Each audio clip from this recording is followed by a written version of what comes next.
On pourrait se demander pourquoi le loufoque, en nous, se drape souvent d'idées grandioses, de se sentir être un sauveur, un rédempteur, de se faire passer pour le premier à initier le supramental sur la terre. En quoi ces actes viennent-ils compenser la blessure profonde que représente notre noyau psychotique? Quand Sigmund Freud se présentait comme le premier, le seul et l'unique à avoir expliqué les mécanismes inconscients scientifiquement, alors qu'on sait aujourd'hui que c'était totalement faux, il tombait lui aussi dans ce travers. On peut donc à la fois savoir expliquer ces choses-là et pourtant ne pas pouvoir s'en libérer. La conscience n'y change rien.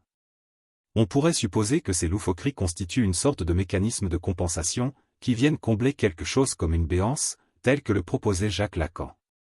La béance ou le manque fondamental, selon Lacan, postule que chaque individu porte en lui une faille ou un manque, le fameux « manque à être », qui est constitutif de son existence psychique. Ce vide peut provoquer une quête incessante pour le combler, souvent par des identifications idéales, ou des constructions imaginaires.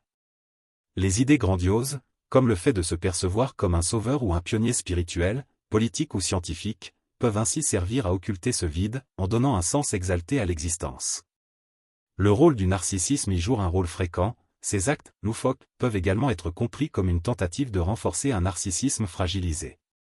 En se projetant dans un rôle de grandeur, sauveur, initié, prophète, l'individu cherche à restaurer une image idéalisée de soi-même, qui compense les angoisses liées au noyau psychotique, évoqué par Bergeret. L'imaginaire intervient donc ici au service de la survie psychique. Lacan distingue le registre de l'imaginaire, où se situent nos identifications, comme un espace où nous construisons des récits pour nous protéger de nos angoisses existentielles. Les idées grandioses, bien qu'elles puissent sembler déconnectées de la réalité, peuvent fonctionner comme des béquilles psychiques, pour maintenir un équilibre intérieur, face à des angoisses archaïques. Et le plus troublant est que ça nourrit tant les disciples du gourou, que le gourou lui-même. Ce qu'apporte de nouveau la psychologie évolutionnaire de Bernard de Montréal, une fois qu'on la dégraisse de sa coque grandiloquente, et que l'astral serait habité d'entités dotées d'intentions, qui nous percevraient d'une certaine manière, peut-être sous forme énergétique, sous forme de couleurs ou de lumière de différentes intensités, et qui auraient la capacité de nous faire produire de l'angoisse, car ça leur servirait de nourriture, ce qu'ils nommaient le louche. On comprend donc la différence. Dans le cas de la psychanalyse, l'angoisse s'originerait d'une béance fondamentale liée à la mère, elle serait une expérience organique, physiologique, liée probablement à la coupure du cordon ombilical, du fœtus vis-à-vis de sa mère, alors que dans le cas de l'interprétation proposée par Bernard de Montréal, ce seraient des entités qui seraient capables de nous influencer, pour nous faire produire volontairement du louche. Pour compenser cette angoisse dont nous n'avons pas toujours conscience, d'où la notion de déni évoquée plus haut à propos de notre noyau psychotique, nous aurions recours à des constructions imaginaires selon la psychanalyse, alors que pour Bernard de Montréal il s'agirait d'entités qui se feraient passer pour divines, ou pour liées au divin, un peu dans l'idée du Fils supposé unique du Père dans le christianisme. Alors que symboliquement nous sommes tous enfants, donc fils ou filles du Père originel de toute l'humanité, nous faire croire que certains le seraient plus que d'autres renvoie à l'idée du seul, premier et unique dont je parlais tout à l'heure. À moins qu'on envisage, comme je le proposerai plus loin, que nous puissions être en tant qu'âmes d'origine différente, notre corps, lui, est la production d'un grand horloger, par quoi il semble être le même pour tout le monde.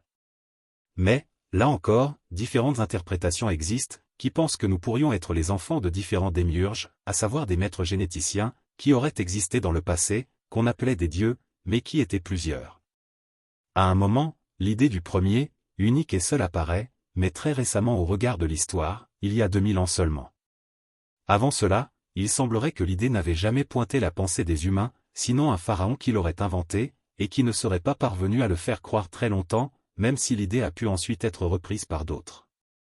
Cette idée d'un Dieu unique, premier et seul à l'être, on pourrait se demander en quoi ça a de l'importance, mais il semblerait que cette sensation d'être unique, seul et premier déclenche en nous la production de certaines hormones du bonheur ou de la récompense.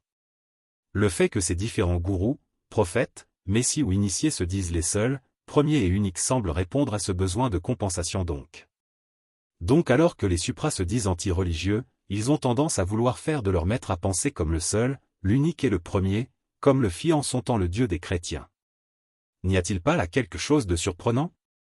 Comment expliquer que ce soit le même type de compensation qui soit utilisé dans deux mouvements à 2000 ans de différence? Cela ne signe-t-il pas le fait que ça puisse être inspiré par une même source? Et cette source justement pourrait être l'astral, habité par des entités qui nous resserviraient le même discours par-delà le temps, les époques et les lieux. Ces mêmes entités capables de nous faire produire du louche connaîtraient les clés pour faire stopper l'angoisse liée à la béance? Bernard de Montréal disait en tout cas qu'elle serait experte en manipulations émotionnelles et mentales. Ces idées grandioses, souvent imaginaires, donc semblent permettre à l'individu de transcender son noyau psychotique en se projetant dans des dimensions supposées supérieures, tout en répondant à un désir profond de reconnaissance et de légitimité. En somme, ces loufoqueries grandioses sont à la fois des mécanismes de défense et des mécanismes compensatoires, qui cherchent à transformer une blessure intérieure profonde en quelque chose de spectaculaire et porteur de sens.